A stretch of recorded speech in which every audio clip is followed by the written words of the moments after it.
नमस्कार दोस्तों, मैं कुश आपका स्वागत करता हूं एग्रीकल्चर के इस सेशन में। जब बात हो रही है कृषि की, तो कृषि का सीधा संबंध किसान से और किसान का संबंध खेती से होता है। और किसान खेती जमीन में करता है, क्योंकि जमीन में ही पोषक तत्व मौजूद होते हैं और उन्हें लेने के लिए किसान फसल उगाता है। फसलों से ही हमें पोषक तत्व मिलते हैं। ये पोषक तत्व हमें किस प्रकार मिलते हैं? दोस्तों, जो भोजन हम रोजाना खाते हैं उनसे ही हमें पोषक तत्व मिलते हैं।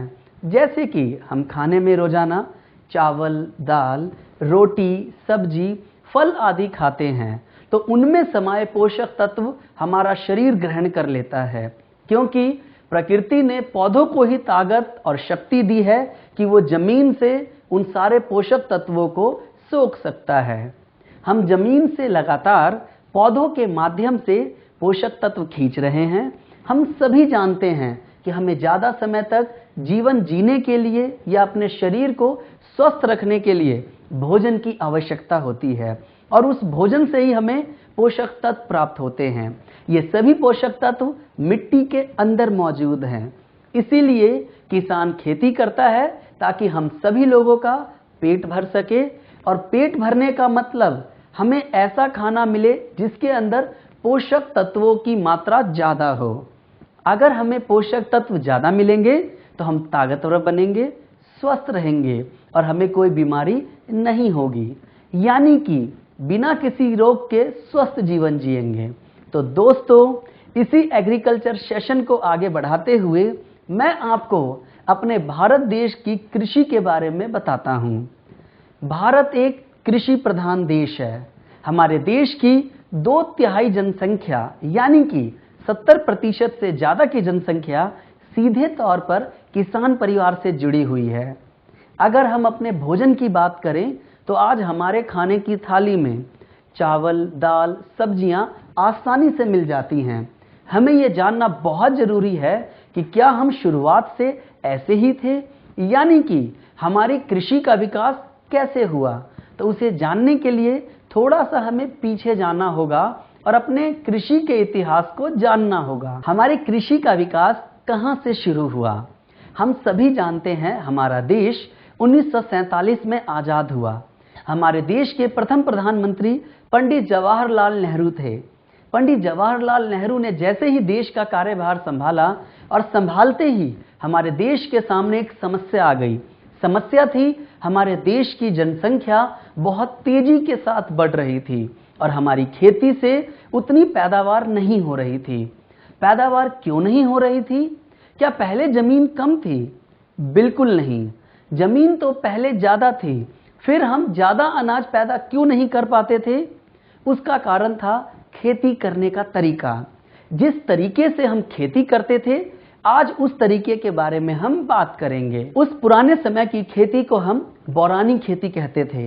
बौरानी खेती को हम पारंपरिक खेती भी कहते हैं। बौरानी खेती एक तरीका था लेन देन का।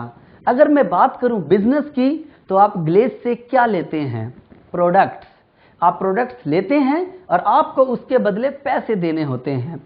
इसी तरह से हम भी अपनी जमीन से लगातार लेन देन करते हैं। ये जो बौरानी खेती थी वो कुछ नहीं, सिर्फ वो एक प्रकार का लेन देन का एक बढ़िया तरीका था। जो पोषक तत्व हम जमीन से ले रहे हैं, वो पोषक तत्व हमें वापस जमीन में लौटाने भी होंगे।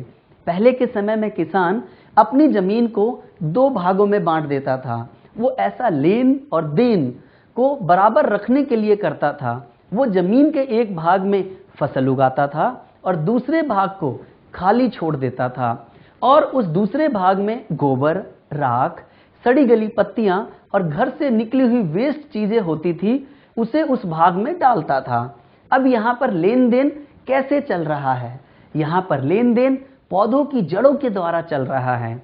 यहाँ पर एक तरफ से हम पौधों के माध्यम से पोषक तत्व निकाल रहे हैं और दूसरी तरफ से पोषक तत्वों को डाल रहे हैं। ऐसा हम इसलिए कर रहे हैं ताकि जमीन के अंदर पोषक तत्वों की बराबर मात्रा बनी रहे। जब पोषक तत्व जमीन के अंदर बने रहेंगे तो पौधों को ज्यादा पोषक तत्व मिलेंगे। पौधों से हमें खाना मिलता है और खाने से हमें पोषक तत्व मिलते हैं। जब आप अच्छा खाना खाओगे तभी आपको पोषक तत्व मिलेंगे।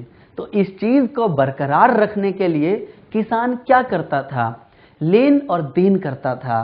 6 महीने वो भाग 1 में खेती करता था और भाग बी में गोबर खाद डालता था। फिर 6 महीने बाद भाग ए में गोबर खाद डालता था और भाग बी में खेती करता था। लेकिन इससे हमें नुकसान ये होता था कि हमारी पैदावार पूरी नहीं हो पाती थी। अगर हम दोनों भागों में पैदावार करें तो पैदावार ज्यादा होगी। जैसे ही हमारा देश आजाद हुआ और जनसंख्या तेजी के साथ बढ़ रही थी, अब उस जनसंख्या का पेट भरने के लिए और उसको पूरा खाना देने के लिए हमें अपनी पैदावार को बढ़ाना था। इसी तरह से हम धीरे धीरे सन 1960 तक पहुंच गए और हमने सन 1960 में एक नई हरित क्रांति की शुरुआत की। भारत में हरित क्रांति की शुरुआत करने वाले वैज्ञानिक का नाम डॉक्टर श्री MS स्वामीनाथन है। उस समय हमने समस्याओं को ध्यान में रखते हुए कुछ बदलाव किए। इस हरित क्रांति के अंदर उन मुख्य चीजों का ध्यान रखा गया जिसकी वजह से हमारी पैदावार बढ़े, जिसमें पहली समस्या पर ध्यान दिया गया जो कि हमारे अच्छे किस्म के बीज ना होना। इस क्रांति में नए किस्म के बीजों का आविष्कार किया गया जिनको संकर बीज नाम दिया गया। हरित क्रांति का पहला उद्देश्य संकर बीज इस्तेमाल करना था और दूसरा रासायनिक खादों का उपयोग करना। रासायनिक खाद जो आज हम इस्तेमाल कर रहे हैं जैसे यूरिया, DAP, MOP और पोटाश आदि, इन सभी की शुरुआत 1960 से की गई। रासायनिक खाद के साथ हमने एक और चीज का इस्तेमाल करना शुरू कर दिया, वह रासायनिक पेस्टिसाइड थे। रासायनिक पेस्टिसाइड का मतलब कीटनाशक यानी कि जहर, क्योंकि हमें फसल को पैदा करने के साथ साथ उसे बीमारियों से भी बचाना जरूरी होता है। हरित क्रांति का तीसरा उद्देश्य नहर नालों का विकास करना था। पानी के लिए नहरों का विकास किया गया, नाले बनाए गए, सरकारी ट्यूबवेल लगाए गए। अपनी फसलों की पैदावार बढ़ाने के लिए हमने उनका उपयोग करना शुरू किया। जैसे ही हम उनको उपयोग में लाए तो हमारी पैदावार बढ़ने लगी। जब हमारी पैदावार बढ़ने लगी तो हम धीरे धीरे इस रासायनिक खाद और पेस्टिसाइड्स का इस्तेमाल बढ़ाने लगे। लेकिन हमने यूरिया का ज़्यादा इस्तेमाल करना शुरू कर दिया जो कि एक रासायनिक है। DAP, MOP आदि चीज़ों का इस्तेमाल करना शुरू कर दिया और धीरे धीरे आज हमने उसकी मात्रा इतनी बढ़ा दी कि एक ही केमिकल का बार बार इस्तेमाल करने से जमीन के पोषक तत्वों की कमी होने लगी है। ये समस्या शायद हमारे किसानों को पूरा ज्ञान न मिल पाने की वजह से आई। उन्होंने ज़्यादा पैदावार के लालच में इसका ज़्यादा उपयोग करना शुरू कर दिया। अब उसका असर हमारी जमीन पर दिखने लगा। केमिकल के ज़्यादा प्रयोग के कारण जमीन पर असर पड़ने लगा और हमें बीमारियां लगने लगी। हमें बीमारियां क्यों लगने लगी? क्योंकि हमारे अंदर रोगों से लड़ने की क्षमता कम होने लगी, क्योंकि हमें जो खाना मिल रहा है उसके अंदर पोषक तत्वों की कमी हो रही है। इस नए तरीके से हम लेन देन के पुराने रिश्ते को भूल गए। हम ज़्यादा पैदावार के लालच में आ गए और हमने सिर्फ लेना ही चालू रखा। अगर किसी भी चीज़ को थोड़ा थोड़ा भी निकालते रहेंगे वह एक दिन समाप्त हो जाएगी। तो यही कारण है कि जमीन के अंदर जो पोषक तत्वों की भरमार थी वो धीरे धीरे समाप्त होने लगी और उसका असर इंसान पर दिखने लगा। जब हमने रसायन का प्रयोग ज़्यादा किया तो पौधों में भी उसका प्रभाव दिखने लगा। हम खाने में पौधों के फल, जड़, पत्तियां, फूल यही सब चीज़ें खाते हैं। पौधों के अंदर भी केमिकल की मात्रा बढ़ने लगी और ये सभी केमिकल आज हमें मिल रहे हैं। भारतीय खेती में अगर चुनौती की बात करें तो सबसे पहली चुनौती प्राकृतिक संसाधनों के बढ़ने के कारण हमें कम जमीन पर ज़्यादा पैदावार करने को मजबूर होना पड़ रहा है। साथ ही चुनौती यह भी है कि हम जमीन पर केमिकल और पेस्टिसाइड डाल रहे हैं जिससे जमीन बंजर होती जा रही है। हमारी जनसंख्या बढ़ रही है और हमारी जमीन घटती जा रही है। अब उस घटती हुई जमीन से बढ़ते हुए पेटों की पूर्ति करना हमारे सामने चुनौती बन गई है। विश्व स्तरीय फल और सब्जी उगाने से अभिप्राय है कि जिसमें रासायनिक केमिकल का इस्तेमाल 2% से ज़्यादा ना हुआ हो, यानी कि हम जब स्प्रे करते हैं तो उसमें 2% से ज़्यादा रासायनिक ना हो। लेकिन अगर हम आज शाम को स्प्रे करते हैं और अगली सुबह वो फल सब्जी मार्केट में बेच दी जाती है और उस फल सब्जी में उस जहर का असर बना रहता है। आज का किसान परेशान है क्योंकि उत्पादन में बहुत अधिक निवेश हो रहा है। उर्वरक यानी जो यूरिया या डीएपी लगाया जाता है उनकी बहुत अधिक खपत का होना। अगर मैं 1960 की बात करूं तो इस समय उर्वरक अधिक डालना पड़ रहा है। आज लोग 40 किलोग्राम का एक बैग 1 बीघा जमीन में इस्तेमाल कर लेते हैं। उसकी वजह से हमारी मिट्टी के अंदर ताकत धीरे धीरे कम होती जा रही है। उस कमजोर मिट्टी से हम अधिक पैदा करने के लिए उसे ठीक नहीं कर रहे, बल्कि उसमें और यूरिया डालकर उसे और कमजोर करते जा रहे हैं। अभी तक आपने जो समझा, मैं आपसे उससे संबंधित कुछ प्रश्न पूछता हूं। तो पहला प्रश्न है, दूसरा प्रश्न, तीसरा प्रश्न, चौथा प्रश्न, पांचवा प्रश्न, छठा प्रश्न।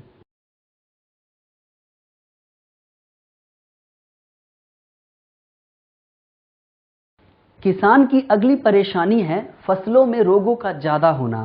पहले के मुकाबले आज फसलों में बहुत ज्यादा बीमारियां आने लगी हैं।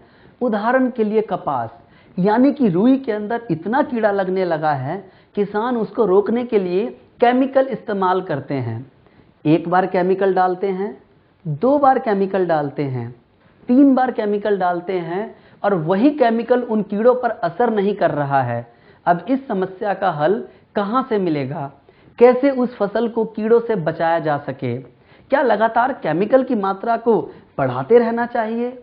क्या इसका कोई समाधान है? जी हां, हमारे गैल्वे कृषम के बायो प्रोडक्ट से इसका समाधान संभव है। अगली परेशानी है मिट्टी के अंदर नमी का कम होना। हमारे किसान के सबसे अच्छे मित्र केचुए का कम हो जाना।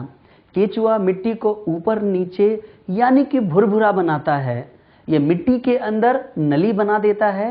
ये एक तरफ से अंदर जाता है और दूसरी तरफ से बाहर निकल आता है। जब मिट्टी के अंदर छोटी छोटी नलियां बन जाती हैं तो उसके द्वारा हमारी जमीन में हवा, सूर्य की रोशनी जाती है और पानी भी गहराई तक जाता है। हमने जमीन पर इतना ज्यादा केमिकल इस्तेमाल किया जिससे कि वे केचुए मर गए। अब वो नलियां बननी बंद हो गई क्योंकि उन्हें बनाने वाला ही नहीं है। अब जब वो छोटे छोटे छेद नहीं बनते जिससे पानी अंदर नहीं जा पाता, अब पानी जल्दी भाप बनकर उड़ जाता है। इसीलिए जमीन के अंदर नमी ज्यादा दिनों तक नहीं रहती है।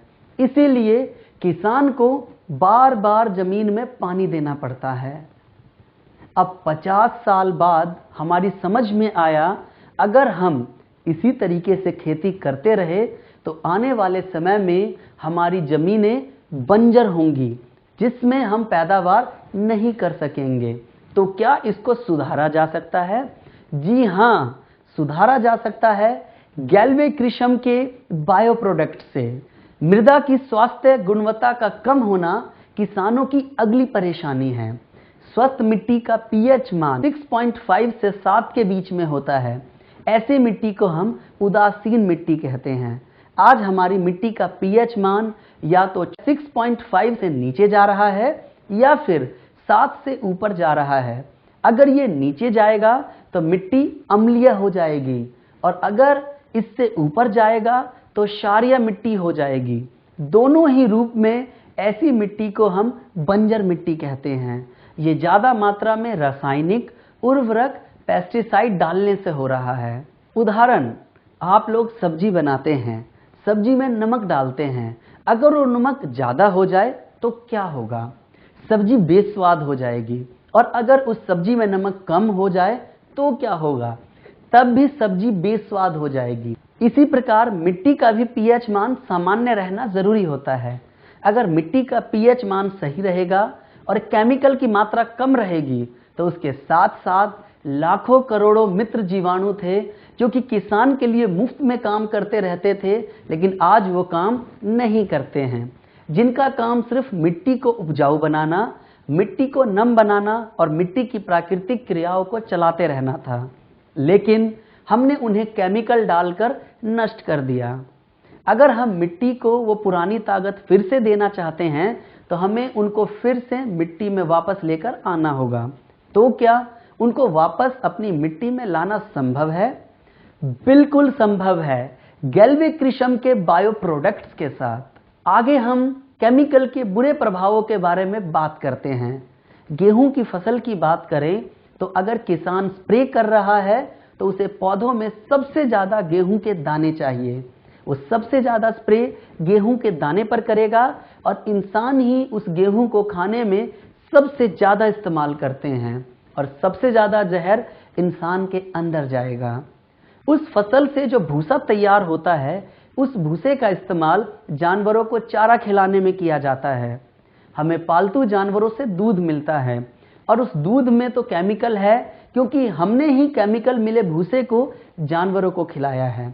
कुल मिलाकर देखा जाए तो केमिकल किसी न किसी रूप में हमारे अंदर पहुंच ही जाता है और बचा हुआ केमिकल मिट्टी में मिल जाता है और मिट्टी में मिला हुआ केमिकल भी घुलकर पानी में पहुंच जाता है। पानी के अंदर जो छोटे छोटे जीव हैं, जैसे मेढक, मछली आदि कई जीव इसके संपर्क में आते हैं तो ये केमिकल इनके अंदर चला जाता है और उस छोटे जीव को जो भी पक्षी या कोई अन्य जंतु ग्रहण करता है तो उसके अंदर भी ये केमिकल चला जाता है। इन केमिकल को परसिस्टिंग केमिकल कहते हैं, यानी कि पीढ़ी एकांतरण केमिकल। ऐसे केमिकल जो कि एक से दूसरे में, दूसरे से तीसरे में, तीसरे से चौथे में और लगातार आगे बढ़ते रहते हैं। अगर हम डीडीटी की बात करें तो एक बार मिट्टी में इस्तेमाल करने से अगले आने वाले 20 सालों तक इसका असर मिट्टी के अंदर बरकरार रहेगा। इस चक्र को गैल्वे कृषि के प्रोडक्ट के द्वारा तोड़ा जा सकता है। हम गैल्वे कृषि के प्रोडक्ट का अगर इस्तेमाल करना शुरू करें तो ये चक्र अपने आप ठीक हो जाएगा। आज जो हम इतना सारा केमिकल जो कि दूध, पानी और खाने से ले रहे हैं, तो हमारा आने वाला भविष्य भी केमिकल युक्त होगा। दोस्तों, आज का समय अगर हम देखें तो छोटी सी उम्र में ही हमें चश्मे लग जाते हैं, बाल पक जाते हैं और छोटे छोटे बच्चों को किडनी और दिल की परेशानी हो जाती है, अपंगता आने लगी है, क्योंकि उन्होंने जो खाना खाया है उसके अंदर पूरे पोषक तत्व नहीं हैं। क्या इसको दूर किया जा सकता है? बिल्कुल दोस्तों, किया जा सकता है और इसका तरीका है गैल्वे कृषि के बायो प्रोडक्ट से। अगर हम गैल्वे कृषि के बायो प्रोडक्ट का इस्तेमाल करें जो हानिकारक केमिकल रहित है, तो अपने भविष्य को सुधारने के लिए हमें अपनी खेती को भी बदलना होगा और आज ही रासायनिक खेती को छोड़कर हमें नई किस्म की खेती पर आना होगा। उस खेती का नाम जैविक खेती है और अगर दूसरे शब्दों में कहें तो गैल्वे कृषि की खेती। जैविक खेती उस खेती को कहते हैं जिसमें हानिकारक रासायनिक केमिकल का प्रयोग ना किया जाए तथा मित्र जीवाणुओं और प्राकृतिक उर्वरक के साथ जो खेती की जाए, उस विधि को हम जैविक खेती कहते हैं। तो इस मौके का फायदा हमें कहां से उठाना चाहिए? Glaze Trading India Private Limited के कृषि प्रोडक्ट से। दोस्तों, अब हम फसलों में आने वाली सामान्य बीमारियों की बात करते हैं। बीमारी का सिर्फ एक ही मतलब होता है और वो है नुकसान। इसी तरह से किसी फसल के अंदर कोई बीमारी लग जाए तो फसल में पौधों को नुकसान, पैदावार का नुकसान तथा किसान को पैसे का नुकसान और उसने जो लागत लगाई उसका भी नुकसान होता है। तो अगर फसल में कोई बीमारी लगती है तो उसे किसान को नुकसान ही होता है। पौधों में बीमारी भी पैदा करने वाला कोई जीव होता है जिसका नाम रोग कारक है। रोग का मतलब होता है बीमारी और कारक का मतलब करने वाला। रोग कारक कहाँ रहता है तो मैं आपको बताता हूँ। ये रोग कारक आपको 3 जगह पर मिलेगा। पहला हवा में, दूसरा पानी में और तीसरा मिट्टी में मिलेगा। ऐसे ही एक रोग कारक के बारे में हम बात करेंगे जिसका नाम फंगस या फफूंदी या कवक है। अगर दूसरी भाषा में कहें तो नोना, भुआ, भेकुर, छतरा, ये सब इसी के नाम हैं। ये हर जगह मौजूद रह सकता है। जब भी ये बीमारी हमारी फसल में आती है तो हमारी फसल की जड़ों, तनों, फलों, पत्ती और बीजों को गला देती है। दूसरी परेशानी बैक्टीरिया की है, जिसे हम जीवाणु भी कहते हैं। ये भी हमारी फसल को बीमार करता है। यह हमारी फसल को उगने नहीं देता, यह हमारी फसलों को गला देता है, यह हमारी सब्जियों को खराब कर देता है। यहाँ दो हमारे मुख्य रोग कारक हैं जिनके बारे में हम बात कर रहे हैं, जो कि हमारी फसलों को खराब कर देते हैं। ये रोग कारक कहां से हमारी फसल को बीमार कर सकता है? सबसे पहला रोग कारक हमें मिट्टी के अंदर मिलेगा, दूसरा हमें बीज में मिलेगा, तीसरा हमारी फसल की जड़ों को खराब कर सकता है, चौथा तने को गला देगा, पांचवा हमारे पत्तों को खराब कर देता है, छठा हमारे फूलों और फलों को भी खराब कर देता है। यानी कि पौधों के सभी भागों में यह बीमारी पैदा कर सकता है। किसी भी बीमारी को रोकने के लिए दो तरीके हैं, एक होता है ट्रीटमेंट और दूसरा होता है मैनेजमेंट। आप क्या चाहते हैं, ये आपका निर्णय है। मैनेजमेंट और ट्रीटमेंट में क्या फर्क है? मैनेजमेंट बीमारी आने से पहले किया जाता है और ट्रीटमेंट को बीमारी आने के बाद किया जाता है।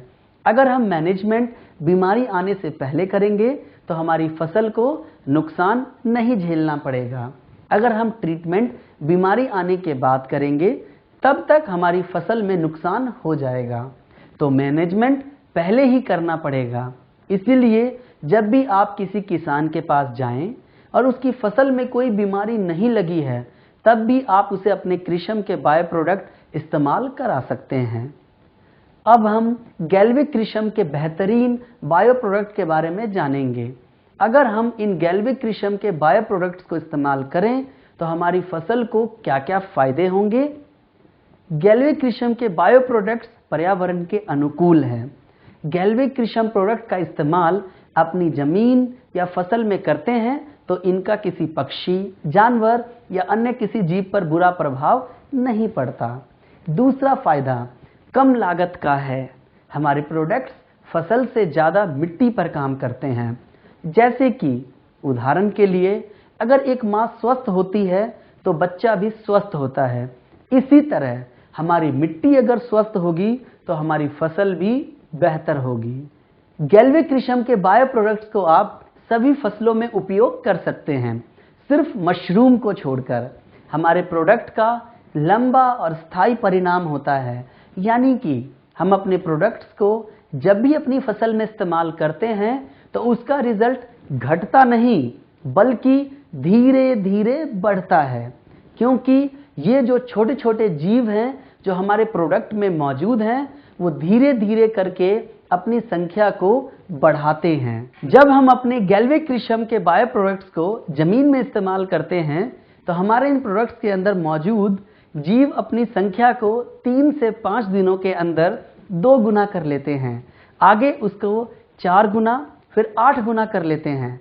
गैल्विक कृषम के बायो प्रोडक्ट्स का असर बढ़ता चला जाता है क्योंकि यह एक जीवित जीवाणु से बना हुआ है। आप गैल्विक कृषम के बायो प्रोडक्ट्स को देखेंगे तो उस पर कोई भी खतरनाक जहर वाला निशान मौजूद नहीं है। इसका मतलब इसके अंदर किसी भी प्रकार का कोई हानिकारक जहर इस्तेमाल नहीं किया गया है। गैल्विक कृषम के बायो प्रोडक्ट्स नोका सर्टिफाइड है। हमारे जो प्रोडक्ट्स हैं वो ऑर्गेनिक सर्टिफाइड है।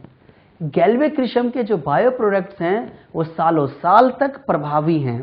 अगर हम उसको लगातार इस्तेमाल करते हैं तो एक छमाही के बाद दूसरे छमाही में उसका प्रभाव लगातार बढ़ता जाता है। दोस्तों, हमारे प्रोडक्ट्स जमीन में जाकर उन सारी समस्याओं को दूर करता है जिससे कि एक पौधे की उपज यानी कि उसका फुटाव कम हो जाता है। अभी तक आपने जो समझा, मैं आपसे उससे संबंधित कुछ प्रश्न पूछता हूं। तो पहला प्रश्न है, दूसरा प्रश्न, तीसरा प्रश्न, चौथा प्रश्न, पांचवा प्रश्न, छठा प्रश्न, सातवां प्रश्न, आठवां प्रश्न,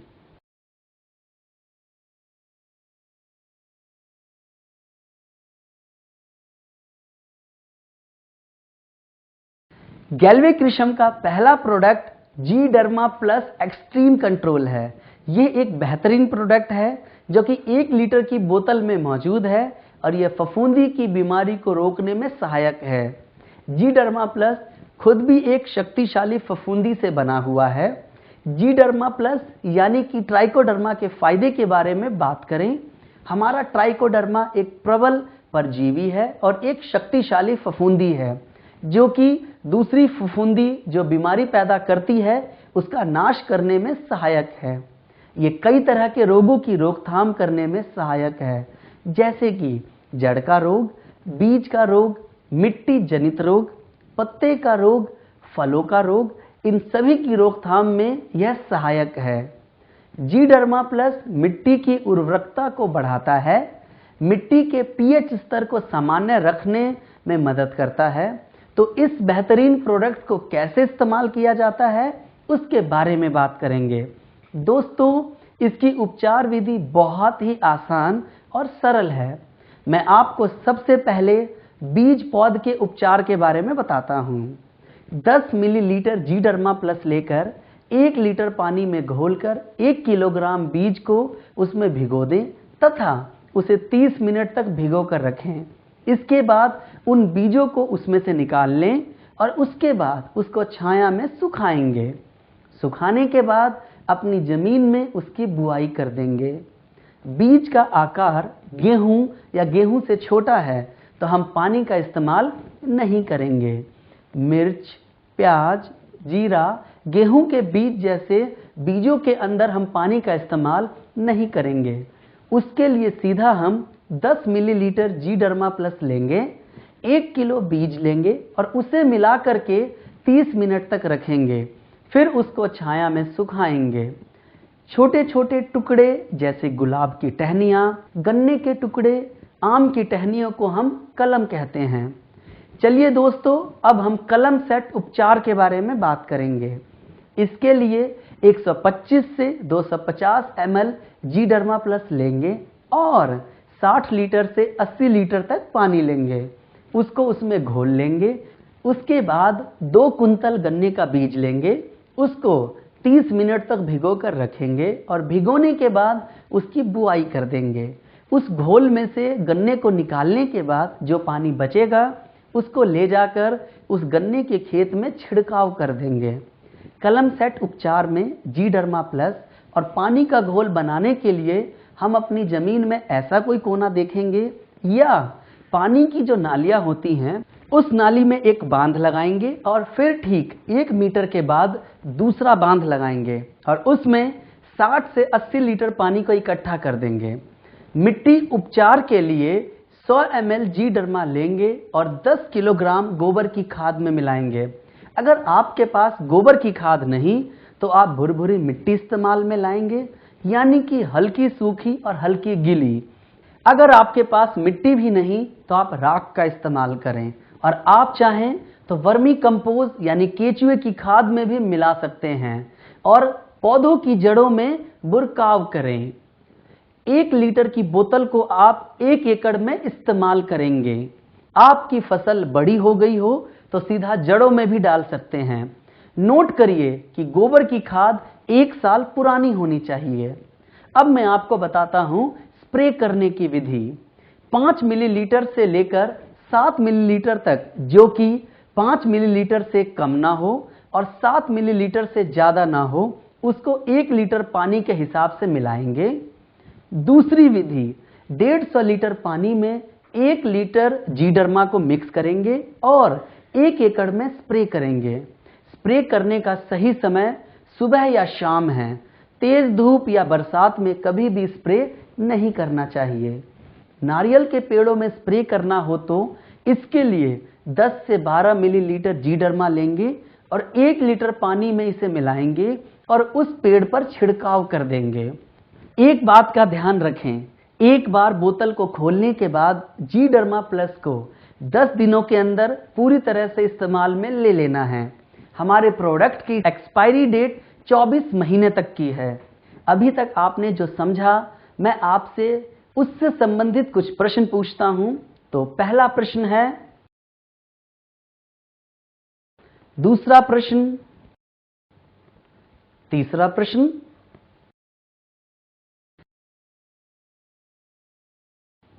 गैल्वेक्रिशम का दूसरा बेहतरीन प्रोडक्ट है जी सूडो प्लस एक्सट्रीम केयर। ये प्रोडक्ट हमारी फसल को बैक्टीरिया की वजह से होने वाली बीमारियों से बचाने में सहायक है। हमारा यह दूसरा प्रोडक्ट भी 1 लीटर की बोतल में आता है। ये शक्तिशाली बैक्टीरिया से मिलकर बनाया गया है और हमारी फसल को विभिन्न तरीके की बीमारियों में, मिट्टी के अंदर बैक्टीरिया की वजह से होने वाले रोगों की रोकथाम में सहायक है। यह मिट्टी की उर्वरकता को सुधारता है और हमारी मिट्टी के पीएच मान को सामान्य बनाए रखने में मदद करता है। प्रयोग करने की विधि, 4 से 5 मिलीलीटर जी सूडो प्लस तथा 1 लीटर पानी लेना है। हमें बीज की मात्रा 1 किलोग्राम रखनी है। बीज को कम से कम 30 मिनट तक भिगोएंगे, फिर उसके बाद उसे उस घोल में से निकालकर छाया में सुखाएंगे। उसके बाद उस बीज की बुआई कर देंगे। अगर बीज का आकार गेहूं या गेहूं से छोटा है तो आप वहां पर पानी का इस्तेमाल नहीं करेंगे। अगर हमने जी डर्मा प्लस से बीज का उपचार किया है तो हमें जी सूडो प्लस से बीज का उपचार करने की आवश्यकता नहीं है। मिट्टी उपचार के लिए 250 मिलीलीटर जी सूडो प्लस लेना है और 100 किलोग्राम गोबर की खाद लेनी है। गोबर की खाद 1 साल पुरानी होनी चाहिए। अगर गोबर की खाद नहीं तो हम भुरभुरी मिट्टी लेंगे। मिट्टी नहीं है तो हम राख का इस्तेमाल करेंगे। 1 लीटर के जी सूडो प्लस का इस्तेमाल हम 1 एकड़ में करेंगे और पौधों की जड़ों में बुरकाव करें। दोस्तों, स्प्रे करने की विधि, जी सूडो प्लस 2 मिलीलीटर से लेकर 7 मिलीलीटर यानी कि 2 मिलीलीटर से कम ना हो और 7 मिलीलीटर से ज़्यादा ना हो, उसको 1 लीटर पानी में मिलाकर स्प्रे करें। 150 लीटर पानी में 1 लीटर जी सूडो प्लस की बोतल घोलेंगे और 1 एकड़ में उसका स्प्रे करेंगे। किसान भाई अगर इसका दोबारा स्प्रे करना चाहते हैं तो 10 दिन के बाद दोबारा भी स्प्रे कर सकते हैं। जी सूडो प्लस वातावरण के अनुकूल है। मनुष्य, पशु पक्षी या जानवरों पर कोई बुरा प्रभाव नहीं डालता है। इसके बोतल की जो आयु है, अगर ये सील पैक है तो आप इसको 24 महीने तक रख सकते हैं। अगर हम प्रोडक्ट को एक बार खोल दें तो इसे 10 दिन के अंदर इस्तेमाल कर लेना चाहिए। अभी तक आपने जो समझा, मैं आपसे उससे संबंधित कुछ प्रश्न पूछता हूं। तो पहला प्रश्न है, दूसरा प्रश्न, तीसरा प्रश्न, चौथा प्रश्न, पांचवा प्रश्न, छठा प्रश्न।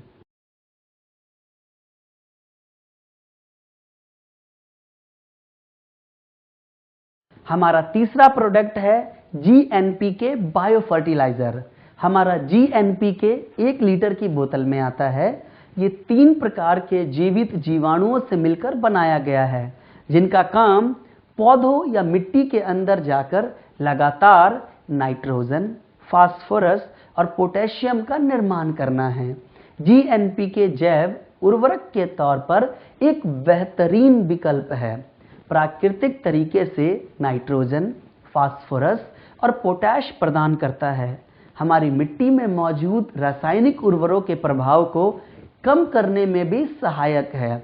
मिट्टी की उर्वरकता को सुधारता है, फसल को स्वस्थ बनाने में सहायक है और बेहतर उपज को बढ़ावा देने में सहायक है। मिट्टी का उपचार ऐसे करना है कि 250 मिलीलीटर जीएनपीके लेंगे और 100 किलोग्राम गोबर की खाद लेंगे, जो कि 1 साल पुरानी होनी चाहिए। अगर गोबर की खाद नहीं तो राख लेंगे। राख नहीं है तो भुरभुरी मिट्टी लेंगे या वर्मी कंपोज यानी कि केचुए की खाद लेंगे। 1 लीटर की बोतल को हम 1 एकड़ में इस्तेमाल करेंगे। दूसरी, स्प्रे करने की विधि। स्प्रे के लिए 2 मिलीलीटर GNPK 1 लीटर पानी में घोलेंगे और उसका स्प्रे करेंगे, या 150 लीटर पानी के अंदर 1 लीटर GNPK को मिलाएंगे और उसका घोल बनाएंगे। इसको 1 एकड़ एरिया में इस्तेमाल करना है। स्प्रे करने का सही समय सुबह या शाम होता है। GNPK का एक्सपायरी डेट 24 महीने का होता है। प्रोडक्ट खोलने के बाद 10 दिन के अंदर हमें इसको इस्तेमाल कर लेना चाहिए। यह वातावरण के अनुकूल है। मनुष्य, पक्षी और जानवरों पर कोई बुरा प्रभाव नहीं डालता है। अभी तक आपने जो समझा, मैं आपसे उससे संबंधित कुछ प्रश्न पूछता हूं। तो पहला प्रश्न है, दूसरा प्रश्न, तीसरा प्रश्न, चौथा प्रश्न, पांचवा प्रश्न,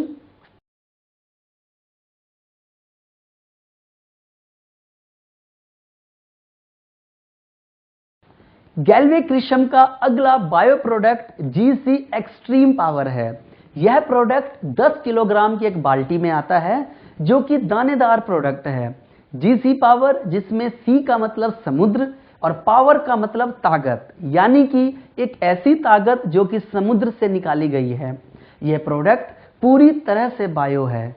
इसमें किसी भी प्रकार का हानिकारक रासायनिक केमिकल इस्तेमाल नहीं किया गया है। इस प्रोडक्ट को बनाने के लिए समुद्री शैवाल, जो कि समुद्र के अंदर उगने वाली एक घास होती है, उस शैवाल का नाम एस्कोफाइलम नोडोसम है, जिसके सत्व यानी कि उसमें से उसका अर्क निकाल करके इस प्रोडक्ट को तैयार किया गया है। जब हमारे किसान भाई इसे इस्तेमाल करेंगे तो उन्हें कई प्रकार के फायदे मिलेंगे। जमीन को जो पोषक तत्व चाहिए वो सब इसके अंदर मौजूद हैं। पौधे के लिए आवश्यक पोषक तत्व और वृद्धि हार्मोन युक्त, यानी कि पौधों को पोषक तत्व देता है, और वृद्धि यानी कि पौधों की लंबाई में सहायक है।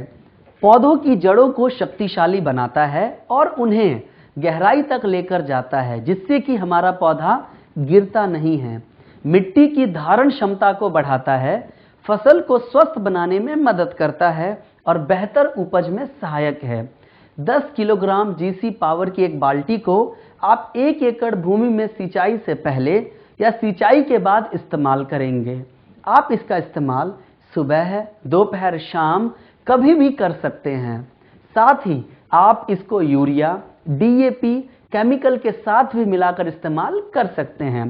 बस ध्यान रखें, आपके खेतों में या जमीन में नमी होना जरूरी है।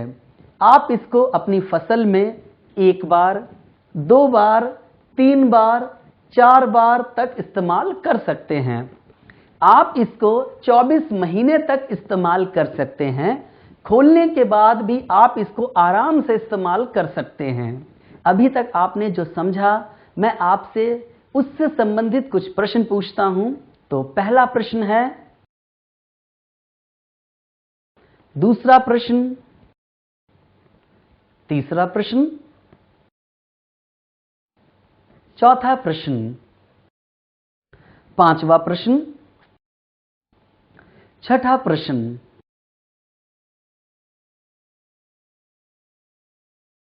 अगला प्रोडक्ट, जिसका नाम जीवैम माइकोराइजा बायो फर्टिलाइजर है, जो कि 4 किलोग्राम के बैग में उपलब्ध है।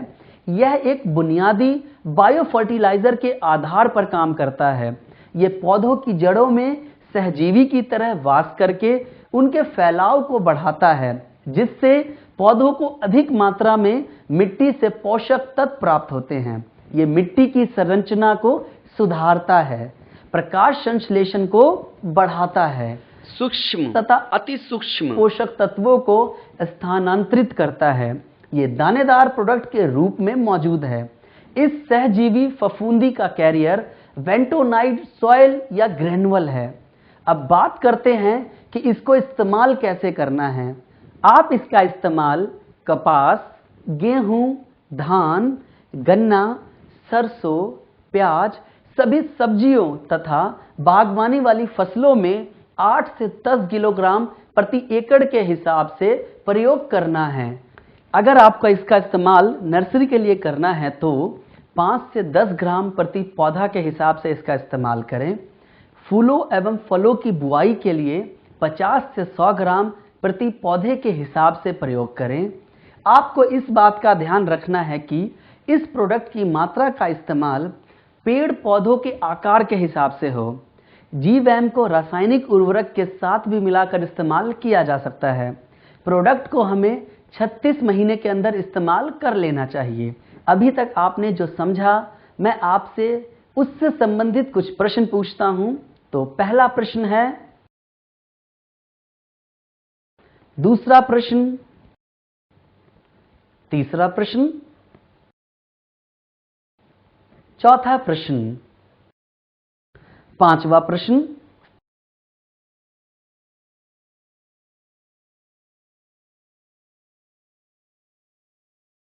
तो दोस्तों ये रहे हमारे गैल्वे कृषियम के 5 बेहतरीन प्रोडक्ट्स, जिनसे अगर किसान जैविक खेती करता है, ये प्रोडक्ट उसके लिए फायदेमंद साबित होंगे।